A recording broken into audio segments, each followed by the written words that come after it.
कहाँ से आए हैं आप? बरेली से आए। बरेली से। हनुमान जी की शरण पर कोई आपकी अर्जी है? जी नहीं, कोई नहीं। कोई अर्जी नहीं। जी। आ जाओ।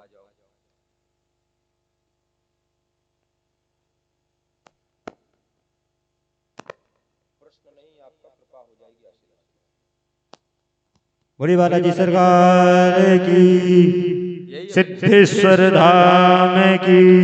बोलो बोलो, माइक से बोलो। लिखा हुआ है इसमें। यही लिखा जो तुमने पूछा? मैंने नहीं, जो आपने पूछा प्रश्न नहीं वो लिखा हुआ ही है उसमें। लिखा ना। जाओ, बालाजी कृपा करेंगे, आशीर्वाद। जी। अब प्रश्न नहीं तो क्या करोगे इसमें? रख दो इसको।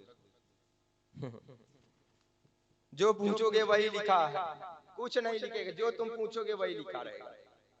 ये हनुमान जी की कृपा है। दुना के रख दो इसको, बालाजी को चढ़ा दो।